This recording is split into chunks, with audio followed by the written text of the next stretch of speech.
All right, we'll go ahead and get started. My name is Brian Martinez. If you haven't met me or spoken to me on the phone yet, I specialize in business development here at New View Trust. I typically spend my day walking clients through, what the applications look like, what the fee schedules look like. So if you have questions on anything self-directed IRA related, you would reach out to me or my team. A few things about New View: we are not CPAs, we are non-fiduciary. New View is a third-party custodian. We are not accountants either. So our clients, they come to us and they tell us exactly what type of investments they want to do. They identify their own investment opportunities. But what we can do is provide the education for some of the common types of investments that you would see in a self-directed IRA. A little bit of background on New View. So New View's actually been in business since 2003. We're right under that 1.5 billion assets under custody. We have about 50 relationship managers, I like to call them, staffed here at New View. That's the best thing about New View. We're able to build relationships with our clients, something a lot of companies aren't able to do. So when you call New View, you know how to call and you'll know exactly who you want to speak with. You can ask us, ask for that person by name. Also, we're simple to do business with, and we like to go ahead and build a relationship with you. So if you email us, we actually get graded on this. If you call us, we are timed between how long you've been on hold, or we get graded on how fast our response time is. So that's something we really take pride in, is making sure we're as responsive as possible. Well, I am really excited for our guest speaker today. Her name is Nancy Wallace-Laabs, and she's the author of Profitable Landlord Systems, and she's also the author of Winning Deals in Heels. She's also been featured in Forbes magazine before, some great articles there. She's going to share with you some advice and some of her own experience with self-directed IRAs, and how she started growing her own self-directed IRA from a smaller account to a huge account, and it's tax deferred. So I can't wait to hear all her tips and tricks and how she was able to do that. Without further ado, I'm going to go ahead and introduce Nancy. Thank you so much, Brian, for having me on today. I'm really excited, and Grace, thank you as well. And thank you everyone who tuned in today to listen to me. I'm really excited to share my story. And before I get started, I just want to give a little credibility if you've never heard me speak or whatnot. So I have been featured in a book that Ken Corsini wrote. Ken Corsini used to be on HGTV Atlanta, and I am in chapter 12 about this deal I'm going to tell you about today. So I'm going to kind of go over how I found it, what we did, and I'm really excited. And this is how I've kind of learned how to use my small dollar IRA to invest in real estate and grow tax.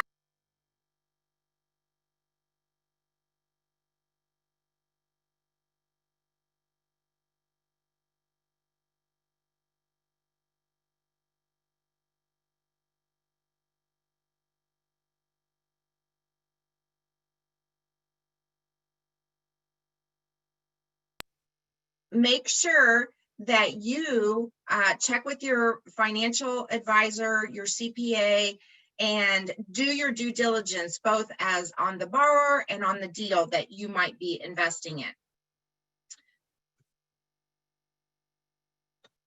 Here we go. All right, so I want to talk to you about my very first deal that I did with my small dollar IRA. Now, let me clarify first. Small dollar IRA, in my definition, is an account that has less than $50,000 in it. Typically, the people that I work with have somewhere between $5,000 and $15,000 in either their traditional, their Roth, their SEP IRA, their HSA, their ESA, their checkbook IRA. So it has to do with being self-directed. So this was my first deal. Now I'm in the Dallas, Texas area, very competitive. I've been a real estate investor for over 15 years, property manager, and I'm very familiar with appreciating areas. So I market to non-owner occupied landlords or vacant properties. So this particular house, it's a wreck, right? So I got it from a postcard. My postcard message just says, I'm interested in buying the house at 123 Main Street. If you're interested in selling, call me. And so this seller, I was not the first investor that had emailed him or marketed to him. You know what, it was just time. He had just decided, you know what, it had been vacant for a long time, 5 years. He had 23 city tax liens. His taxes were paid. We have big property taxes here in Texas. It had been in his family for generations. He was actually born in the house. And you know what? The seller was just ready. He traveled a lot and he decided it was time to sell the house. I guess his wife just said, "What are you going to do with that house?" And he didn't even live in Texas anymore. Now, this property was rough. It had been boarded up. And if you're a real estate investor, the big five, it needed everything. In fact, the city of Fort Worth, that's where this was in the historic district of Fort Worth, Texas. They were getting ready to tear it down. That's how bad the house was. But you know what? I ended up just talking to this guy and I got it under contract, sight unseen. Sight unseen. I didn't see it, but I knew the area. So this property, here's a couple of inside pictures. They're not very good because there was no utilities. Now, the one good thing about the house was it had good bones, meaning that, you know, that it wasn't completely, they didn't have mold in it. They had kept it dry. You can see it was built in 1918, so it's very old. It was a 2-bedroom, 1-bath, just a little under, 1,100 square feet. And it just needed so much. And at the time that I purchased the property, if you're familiar with property taxes, I don't know if Florida has property taxes. I think you do. The tax value was $14,000 on this property. So, but I didn't pay $14,000. So this is my wonderful husband, Brian. We do a lot of stuff together. So we put this house under contract, sight unseen. I talked to him. It was about 9 o'clock at night. I emailed him the contract. He signed it, got it back to me. And let me just say, I did not know what I was going to do with this house. I just knew that I had a deal in the city of Fort Worth and I was going to make this happen. And sometimes when you're a real estate investor, when you know the numbers are going to work, you're just going to get it under contract, because I could wholesale it, or, you know, there were multiple exit strategies. Wholesale being the top of the list. When I did, after we had it under contract, then I went and saw it and took those pictures. I was like, oh my goodness, I think we're going to wholesale it.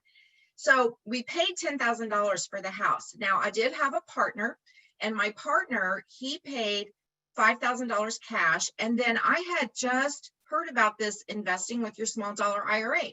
So we had a traditional IRA, and it only had about $11,000 in it. So I said, you know what, I'm going to check that out and see if I can do that. And so sure enough, I was, found out that I could buy my half of the property with the $5,000. So we ended up getting all the paperwork done, and we closed in the property in 2 weeks. Now, at this particular point in time, did not know what I was going to do. Am I going to wholesale it? I didn't know.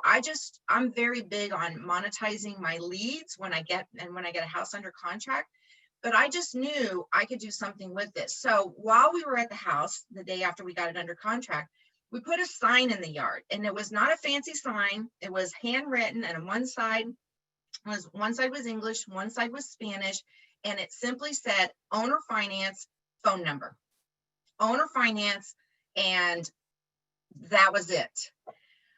3 days later, we sold that house for $50,000, owner finance. Now, I'm a real estate broker, and if you are knowledgeable about notes and how to create notes, because that's what I was getting ready to do, we always list our properties on the MLS.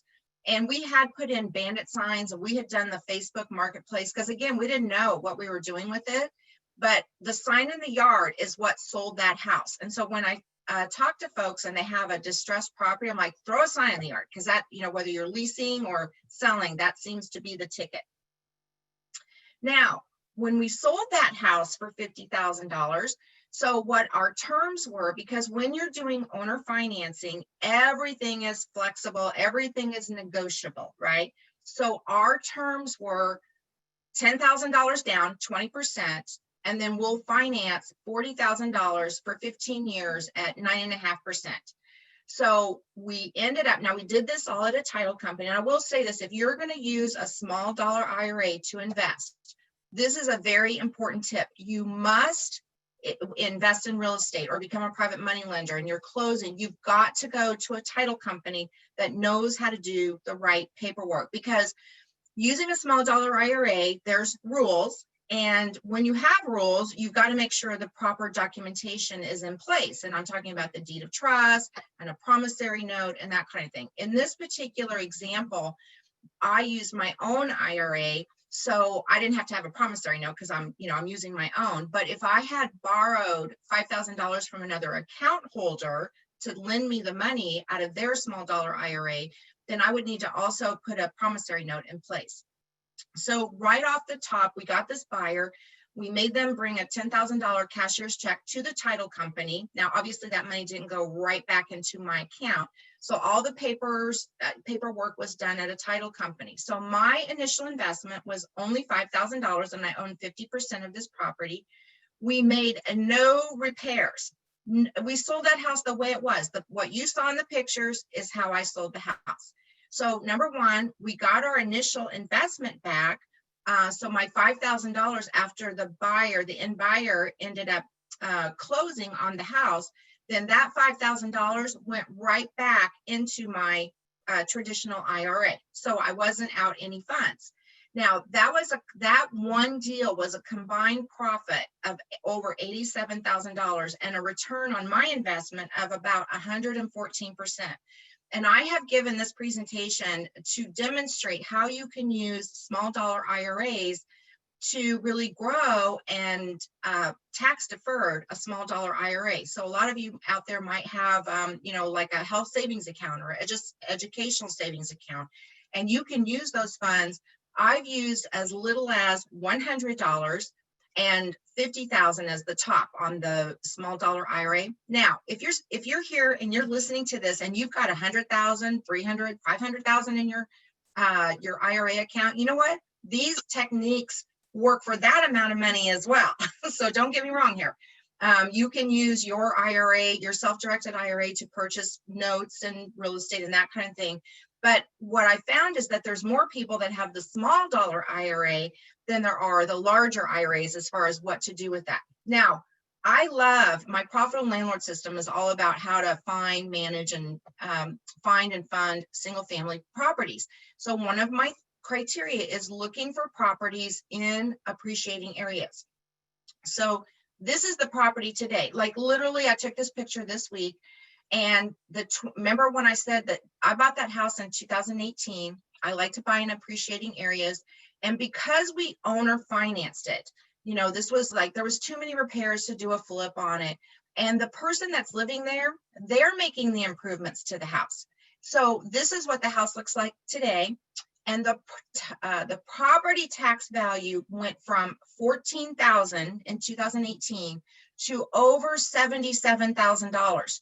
Because I chose to owner finance, and there's a homeowner in there now, and they're fixing up the property. So the neighbors have to be happy. Who wants to live next to a distressed house?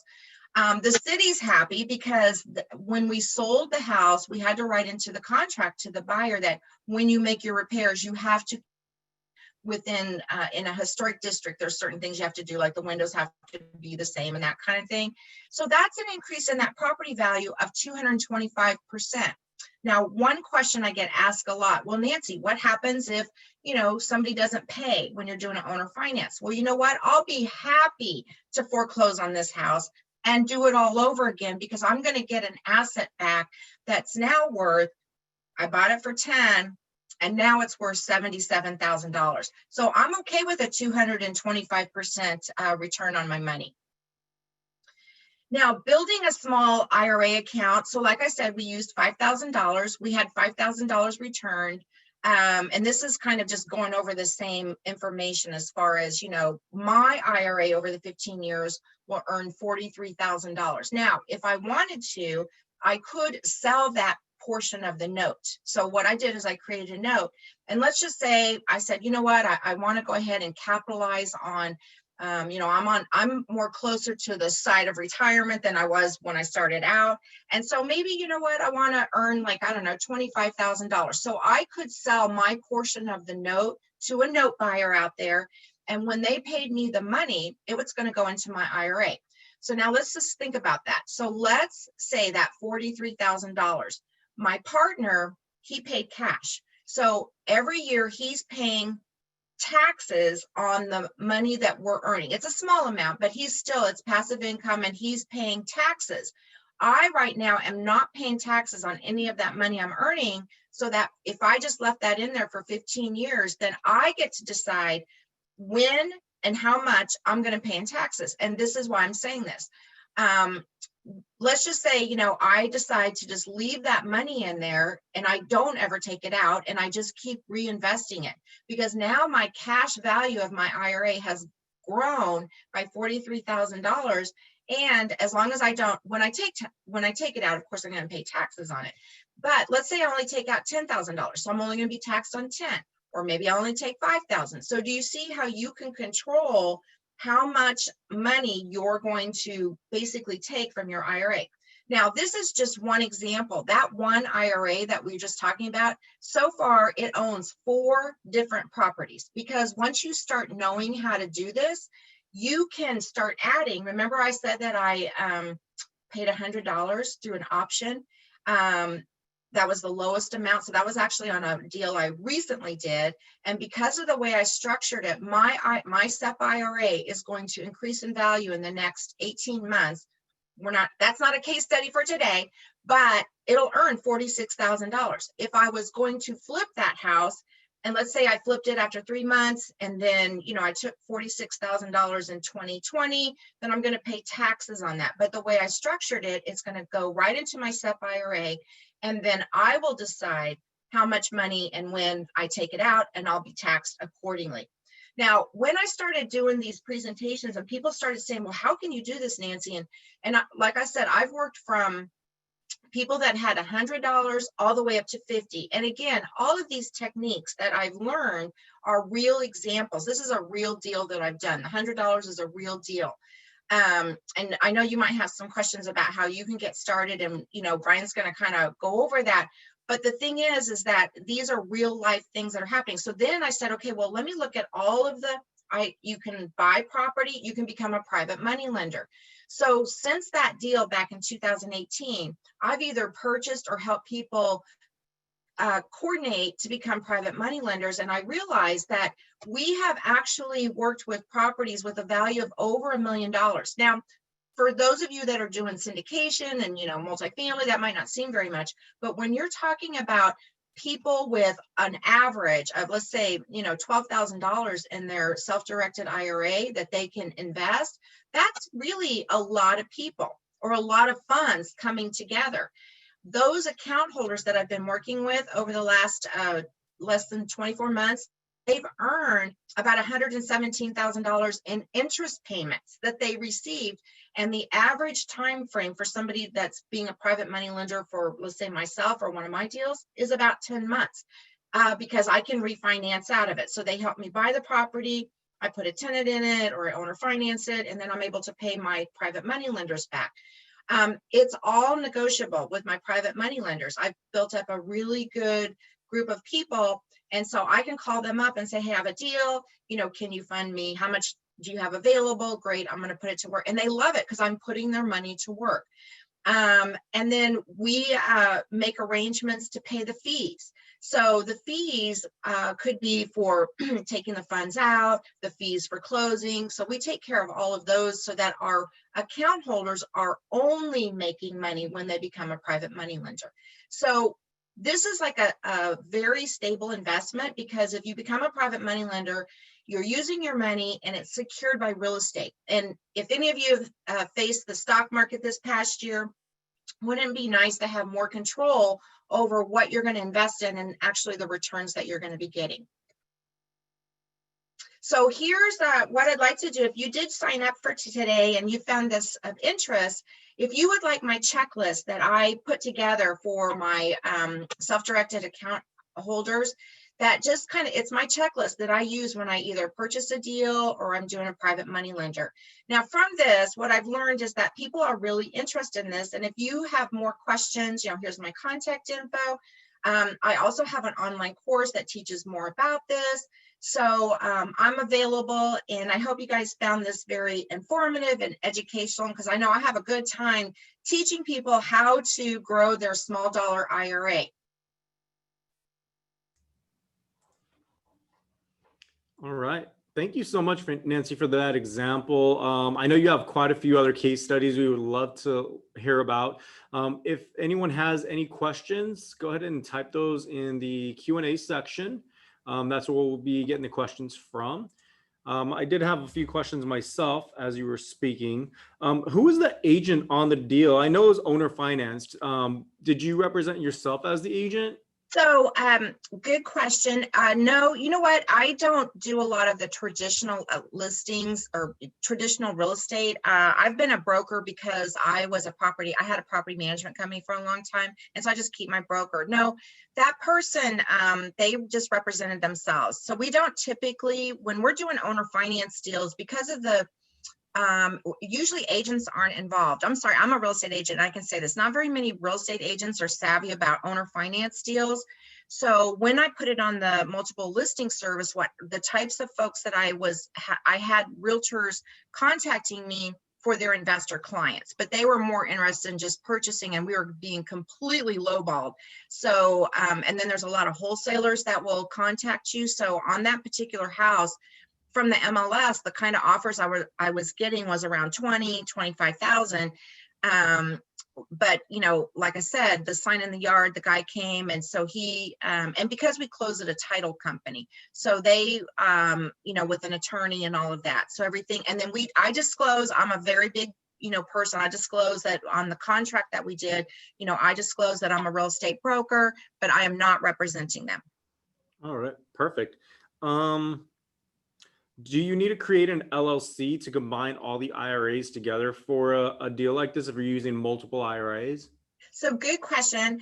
You do not. So the way it works, so if the Forbes article that I wrote really kind of describes it a lot. So what happens is I coordinated a deal. I had an investor friend of mine that was looking for $135,000. So we had 4 different account holders with 6 different accounts. So it was a combination of the SEP and the, you know, traditional and the ESA and that kind of thing. So what happens is all of those are standalone investments. And there's a deed of trust that depending on how the person invests, or how much I should say, on the deed of trust, you just use one deed of trust. It will say, you know, Nancy, you know, it'll have the custodial company for the account of, you know, Nancy, blah, blah, blah, at an undivided interest of 37%. And then Brian, it would list you and your account an undivided interest of 23%. And then because the title company and custodial companies, they don't figure out, you know, the payments or whatnot, that's something that all has to be done ahead of time. It's part of the calculation when you're working with several different account holders. But no, the answer is no, they do not have, there's no LLC that needs to be created, and that each IRA, self-directed IRA, stands alone as a lender on the deed of trust. I hope that makes sense. Oh, no, yeah, it does. Oh, okay, so did you do that specific investment? Did you use a traditional IRA or a Roth IRA? I used a traditional, but you can use a Roth. I mean, I had both at the time. And what I can tell you is I did another deal. Yes, we've done multiple deals since then. So my husband and I each own, I have a SEP. We each have a Roth and a traditional, I think the way we set it up. Anyway, we bought a property last year, and we used 50 and the purchase price of the house was $60,000. We used 50 from my SEP IRA. We used 5,000 from his traditional IRA and 5,000 from my Roth IRA. And then each of those owns an undivided interest in the property. Now, I just want to be clear about this, because when you're doing these deals, this is not Nancy owns this, my self-directed IRA owns it. So whenever we owner finance, like this one that I just spoke about, and then the one we purchased, we put a loan servicing company in place. And this is like, will save you so much time. So when our end buyers make the payment, they're making it to the loan servicing company. The loan servicing company then sends one check to the custodial company, and then based on the deed of trust and the payments and the term sheet that's already been sent over, the correct dollar amount will be put into the appropriate IRA. Okay, I have a another question here. Can you elaborate on what owner financed deal is exactly? Yes, I can. So the simplest way I know how to explain it is that when we do owner, basically I'm the bank. So in this case that of the property that we purchased, we owned it free and clear, myself and my partner. So we basically are carrying the note for the person we sold the house to. So if you were to look up the deed of trust on this particular property, it would have, I think it has our names, but it has the FBO and all of that on there. So we are just carrying the note for him. So we're like the mortgage company. We're like the Chase Bank or the Wells Fargo Bank. So this person would not be able to go. Most of our owner finance folks cannot go traditional means to get lending because they're self-employed. I mean, think about your hairdresser. Think about, I'm self-employed. It would be hard for me to go and get a traditional mortgage.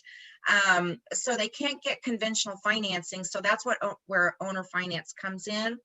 On the flip side of that, when I was creating the profitable landlord system, there's a huge need, and this is for folks that are interested in becoming a private money lender. So one of the biggest challenges that single family landlords have, and I'm talking about people that, they don't have like hundreds and hundreds of single family rentals. They're just, have a few, maybe 20-ish or less.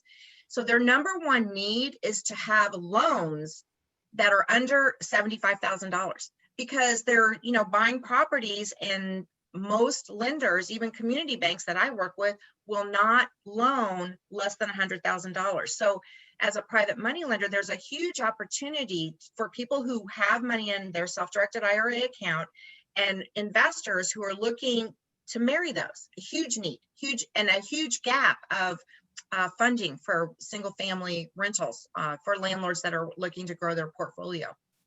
Okay, so I just want to kind of elaborate a little bit on that. So basically, your IRA is the owner of that property. Your IRA holds the note to the property until it's done, they're done paying off the financing, correct? Exactly. Okay. Yeah. And then the loan servicing company, every month I get a statement from them. Well, a couple of things. They send me a text that my payment was made. Yay.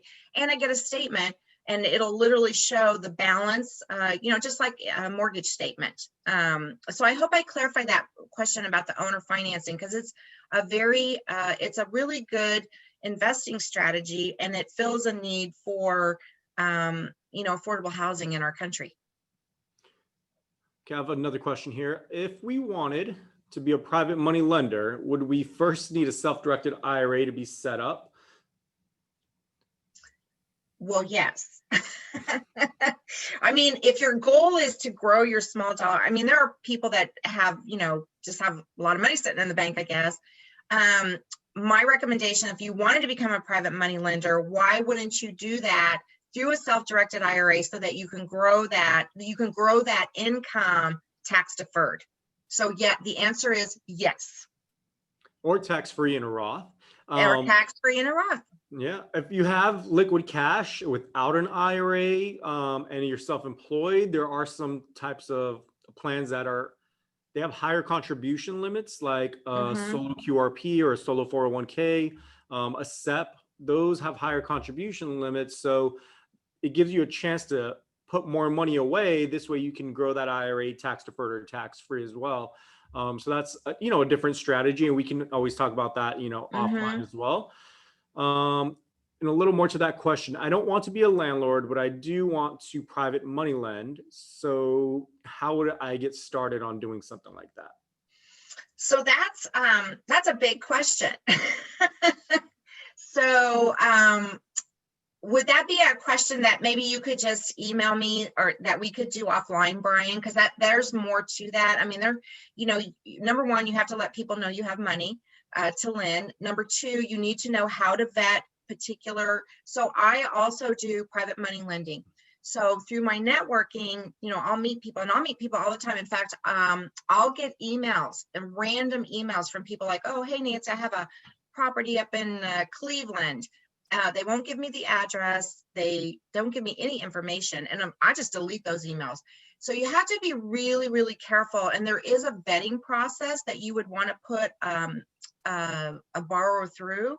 Number one of my rules is if I don't know you, I'm not going to lend money to you. So private money lending is very relationship based. Or the other rule I have is if they're a brand new investor, I will not lend to them, because unless I'm part of the deal, meaning that I'm kind of walking with them because the number one thing is you want to ensure that your money is protected. And then number three, always make sure, if you decide that you want to do this, always make sure you're in first lien position.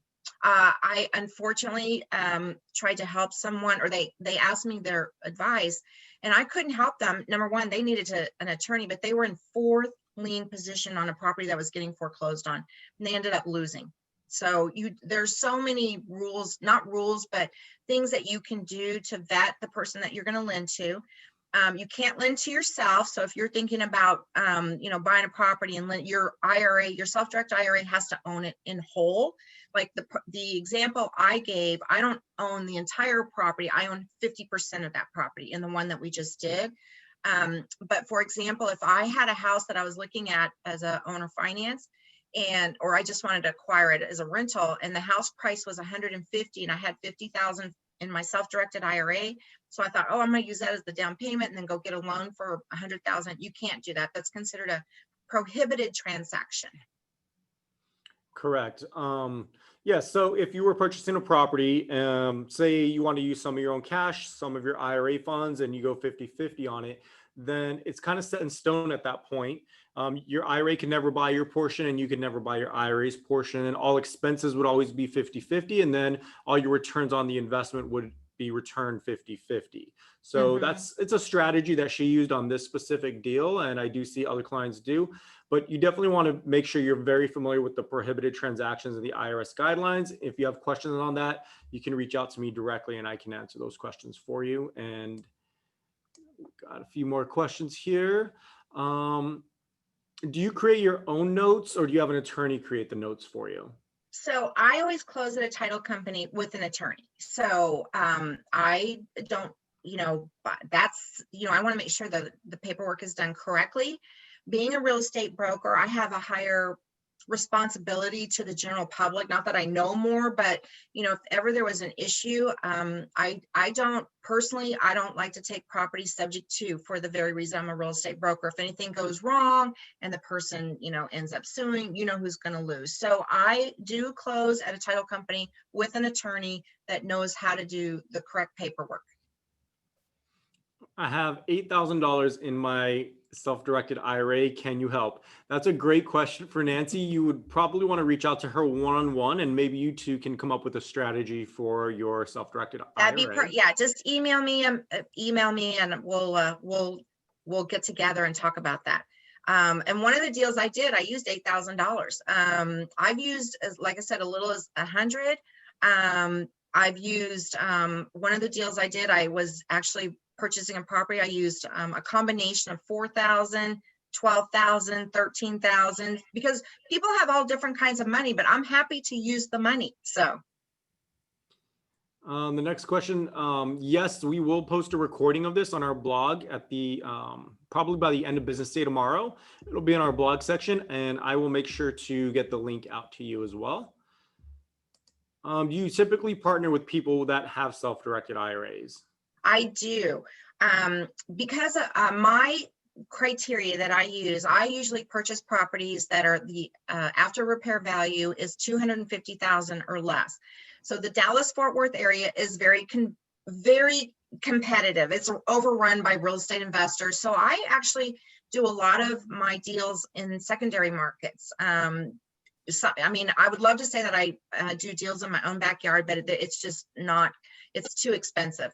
So I love partnering with people with small dollar IRAs because, number one, I can close on a property rather quickly. I don't have to go through if you go to a traditional lender, most of them cannot close on a deal within, usually it takes 30 to 45 days. And that's just because of their process. But when you have a plethora of account holders, you can I've closed in a week using self-directed IRAs. So I absolutely love partnering with people. And when I say partner, most of my partners, I don't partner in terms of very often, with a flip or wholesaling. The partnering comes in with, they're my lender and they're going to get paid as my lender. But if they're newer to my investing, then I do, let them come along for the ride and learn how I do things. And because, overall, I love helping people grow, because this is really, once you understand the process, it's really easy. And so much, I want to use the word safer just because it's the way I've done it. But it's a more secure way to grow tax deferred, and have more control over your retirement. And that's really the bottom line. That's why I'm just going to tell a quick story. So at the end of this past year, 2019, my husband's company had been bought out by another company. So he had this IRA, or I'm sorry, he had a 401k just sitting there. He couldn't contribute to it. And we kept talking about, we should roll this over. We should roll this over. And anyway, then we had a little COVID thing, and then the stock market went boom, and we lost a lot of money in that, because that 401k was tied only to the stock market. So we were at the mercy, right?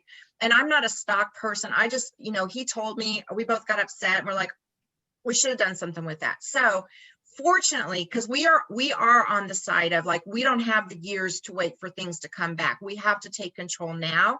So fortunately that came back. And as soon as it got back to, where it was, we rolled that over into an IRA, a self-directed IRA. Because we can use it, we can control it, we can, and it took the stress of what to do with that money right off. And we've already used it. We lent part of it out, we've bought properties with it, and it's already, the move itself and the fees we had to pay for it has already paid for itself. Okay, with the self-directed IRA, you have to pay back the funds on a quarterly basis. What or how do you do for your schedule of borrowing of the money? So to answer that question, that kind of depends on you have some power as a self-directed IRA lender. You get to negotiate what you want the terms of the note to look like within, the state guidelines, of course, of lending. So I hope that answers your question. Nancy, did you have anything to add to that? I was going to say the same thing. It's negotiable, and it's not really like they're taking out, and Brian, you can kind of help me here. It's not like they're taking a disbursement. They're buying an asset. You know what I mean? So I think that's kind of different too, where they're not really taking the money for themselves.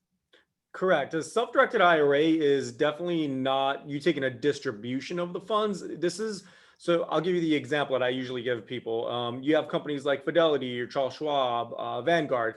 They only allow you to invest in things like the stock market, stocks, bonds, mutual funds. And then you have companies like NewView. We're a retirement company like anyone else. So you can move your money, self-direct it into alternative assets, like being a private money lender or purchasing real estate, probably tax liens, tax deeds. There's so many different things that you can do that you're not limited to versus having your company in the stock, your money in the stock market. Is there any Is there any tax advantages for self-directed IRAs over traditional IRAs? So the thing with a self-directed IRA can be a traditional IRA, can be Roth, SEP, any IRA can be self-directed. Now there are employer plans like 401ks, 403bs, TSPs. Those usually are tied up with your employer if you're still with that employer. If you've ever switched employers, those funds are accessible, or if you've ever added money to those plans from a previous employer, those funds can typically be rolled over into a traditional IRA or a Roth IRA. So that's something you'd have to discuss with your employer. Right now, there's a really cool loophole. It's on our blog posted. Our CEO, Glenn, just talked about that, where they're allowing you, if you've been affected by COVID, to take up to $100,000 out of those employer plans. And now you have access to those funds to self-direct them. And this is something that normally you wouldn't have access to do unless you left the company or retired. And I'm just going to put a plug in there for that, Brian, because, it's really a good time for, with the loophole, to grow that money, that it's just a really good time. So just throwing that out there. Yeah, I mean, it's a great time to diversify. I believe in diversification. I mean, you don't want to put all your eggs in one basket is what I tell people. I mean, if you can control your investments and know where your money is and know, what type of returns you should be expecting versus the stock market's not controllable. You can't you don't know how stocks are going to do. I mean, this pandemic was definitely unforeseen. People didn't expect that to happen. So you have more control if you understand real estate or, private money lending or, secured notes or even unsecured notes. Mm-hmm. Mm-hmm. And there are no tax penalties to do a direct rollover or move funds into a self-directed IRA.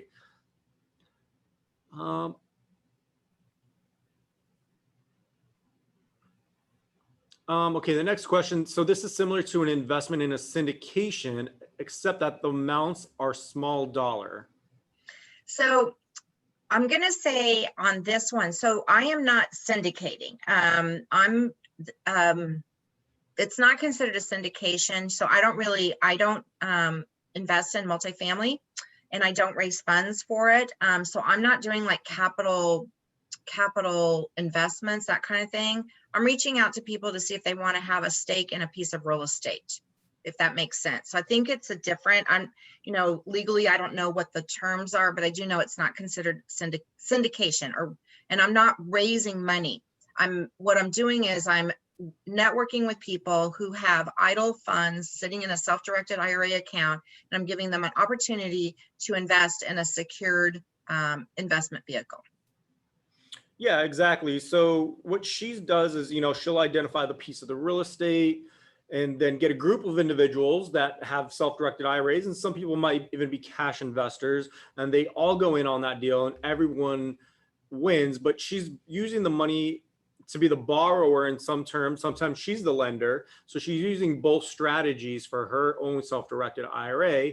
And then, whatever the terms of the note look like, you get your returns as the lender, or herself. If she's the lender, she gets her terms of the note. Maybe it's 8%, 10%. And then you kind of rinse and repeat that over and over again. And everyone's retirement money is growing that way. Is that correct? Yes. And I think the difference with the syndication is that when people are private money lenders, they're not getting a piece of the real estate action. So like a lot of times the multifamily, when they're raising, it is a syndication. There's like, a structure in place where that money's being raised. And then the people park their money there for, 3, 4, 5 years. And then they're getting a piece of the return over the overall investment. What I'm doing that's different is that I'm basically treating the self-directed IRA account holders as my bank. So I'm just going to them and saying, hey, I have a deal. You're in first lien position, and they're my lender. So they're kind of owner financing to me, if you will, but not really. I mean, I'm just using I don't want to mix up the terms here, but yeah, if I'm not raising money for, I'm giving them an opportunity to invest in something that would be similar to, I don't know, if they bought a note or something. Okay, so what are the risks of private lending? Will my principal and investment be safe? And how do I ensure that I don't lose the money? So that's kind of similar to the person that was asking me, well, how do you become one? There is a process that I take people through. Number one, you've got to vet the person you're lending to and the deal. So I do a whole nother presentation on just that. But number one, so let's say you were wanting to invest, in one of my single family properties. So I'm fine. I found the property. I'm going to do all the numbers. So do the numbers make sense? So like for anything, some of my private money lenders do lend to me at 100%, but there's always equity in the property. So I recently purchased a property because I'm always buying undervalued properties, right? So like the $10,000 one, is now worth $77,000. So number one, you want to make sure, well, there's a lot of number ones, but number one, you have to make sure that there's equity in it, because if, God willing, that you have to foreclose on that property, you have to know how you're going to get your money back. So there would be a foreclosure process. Now, what I tell private money lenders, if that property, always look at private lending like this. If you don't want to own that property, don't lend on it. So when people ask me to lend on properties, the first thing I'm going to do is, number one, is that an area I want to lend on? Two, is it a property that I would want to have just in case? Because you never know, especially like with a pandemic, you might have to foreclose. So three, make sure you're closing with a title company or an attorney, or a title company with an attorney, because you've got to make sure all the paperwork is in place. So when you ask me about, how to become a private money lender, there really is a process. And if you've never done it before, I would not, loan to somebody that, they're brand new real estate investor, but I would also not lend to somebody that you didn't know. So again, it's private, it's relationship based. It's learning what paperwork needs to be in place. It's learning how to vet the borrower and how to vet the deal, because you can, like typically you don't run credit, like people don't run credit on me. They want to know about the deal I have. And then after you've done a deal or two with me, you know that, hey, she knows what she's doing. She pays her lenders back, and you can ask for references on the, if you're putting yourself out there as a private money lender, then you can ask for references. There's a magazine called American Association of Private Money Lenders, and they're more like kind of up here about, they're really like hard money lenders and, like banking kind of people. But I did write an article in a couple quarters ago about how private money lending works in this type of real estate investing market. And we talk extensively about vetting a borrower, vetting the deal. And really, as a private money lender, that's what I would say to you. So it was probably more than you wanted to hear, but be careful. If you can send me that article, I would love to see if maybe we Okay, can all right, post I it in will. our next newsletter. That'd be great. Okay, the next question we have, are you using personal property as in a trust, in an IRA or an LLC, or using the name of the IRA onto the deeds? So these are structured. The deed is in the name of the IRA. Typically, if you're using an IRA, it depends on how you partnered on the deal. If you're using your own cash, then your personal name would be on the deed as well. It can be structured in a trust if you wanted to. That would probably take a little more extra work on an attorney's end and of course fees that you would accrue using an attorney to create that for you. You can also do that in a checkbook control LLC. Did you want to elaborate on that at all, Nancy? Yeah, I personally, when I try not to commingle, so if I'm using self-directed IRA, I'm going all the way. I don't use trusts. I've used in all of my investing, I use LLCs. I've never had an issue. I know, there's philosophies behind having a trust versus, LLC versus this versus that. But when, it really depends if you're using a self-directed IRA, how the self-directed IRA is named. Because you might have an LLC self-directed IRA or just a personal name. So I typically don't blend, meaning I'm not using my personal cash with a property I'm buying with a single, with a small self-directed IRA. I don't want to like trigger any kind of like unprohibited or prohibited transactions. And I hardly ever use my own money. Like that's how you kind of grow, is you learn how to use other people's money. And that's why I started building the network of private money lenders with the small dollar IRA account holders, because there's a lot of people out there and their money is just sitting there and not earning anything, depending on what vehicle you have it in, but it's typically not earning anything or very little. So I'm just offering people an opportunity to grow that money. Okay, we're going to go to the next slide. We're going to wrap it up there. I know there's still lots of questions. I apologize if we weren't able to answer your questions. If you do have any self-directed IRA questions specifically, you can reach out to myself. That is my direct contact phone number. It's 407-519-9172. If you want to download our e-guide, just text capital SDIRA, your first name and your last name to 484848. We will be hosting a virtual real estate conference November the 18th, and we'll make sure everyone that registered and attended today will get a link to our upcoming real estate conference. And I'm going to go back one more time to Nancy's slide. If you have any questions specific for Nancy, all her contact information is available right here. You have her email. You can download. Is your book downloadable, Nancy? It is not Okay. yet. We're working on it. That actually just came out. And then I have another one, just a little quick plug called Let Me Ask You This. And it's going to be out on Amazon probably by the end of the week. So I wasn't able to get the cover of. Yeah. And it's all about the questions that I ask lenders. And yeah, it's all about how my missteps, my successes, I talk about private money lending in there. I talk about using self-directed IRAs. So yeah, All right, I I'm like to get excited. the word out. Nancy, thank you so much again for joining us. You had a lot of great information. I can't wait to bring you back again. Thanks, Have a Brian. wonderful rest of your day, everyone. Thanks for joining us, and we'll Thank talk you, again soon. everyone. Bye-bye. Thanks, Brian. Okay, bye-bye.